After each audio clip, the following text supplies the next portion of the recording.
Değerli izləyicilər, videonu bəyənib kanala abunə olun ki, hər kəs son xəbərlərdən anında məlumatlansın. Bakıda 19 yaşlı tələbə itki düşüb. Xəbər verilir ki, bu barədə bloger Salih Nəsirov paylaşım edib.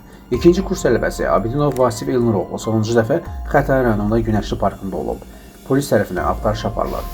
Tələbəni görənlərdən 055 348 48 05 nömrəsi ilə əlaqə saxlamaları xahiş olunur. Azərbaycanın minimum əmək haqqının məbləğinə ildə bir dəfədən az olmayaraq yenidən baxılacaq. Xəbər verilir ki, Məsələ Milli Məclisin dünənki plenar iclasında müzakirə edilən əmək məcəlləsində dəyişiklik edilməsi haqqında qanunun layihəsində əksini tapıb.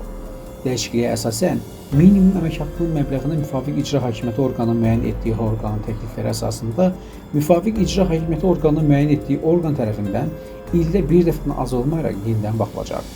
Qeyd edilir ki, işçilərin minimum yaşayış səviyyəsini təmin edən və bugün bütün dünyada sosial siyasət alətlərindən biri olan minimum əmək haqqının tənzimlənməsi bir çox beynəlxalq qurumların, xüsusən də Beynəlxalq Əmək Təşkilatının həll etdiyi və diqqətdə saxladığı məsələlərdəndir.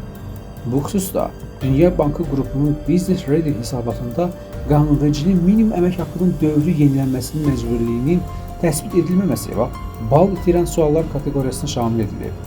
Qeyd olunanlar nəzərə alınaraq, Baş nazirin müavini, biznes mühiti və beynəlxalq reytinqlər üzrə komissiyasının sədri tərəfindən 2025-ci il 19 fevral tarixində təsdiq edilmiş Dünya Bankı qrupunun Business Ready hesabatının işçi qüvvəsi indikatoru ilə bağlı əmək münasibətləri və məşğulluq sahəsində qanunvericilik islahatlarının aparılması tədbirlərinin icrasını təmin etmək məqsədi ilə əmək məcəlləsində dəyişiklik edilməsi zərurətindən irəli gələn qanun layihəsi hazırlanıb.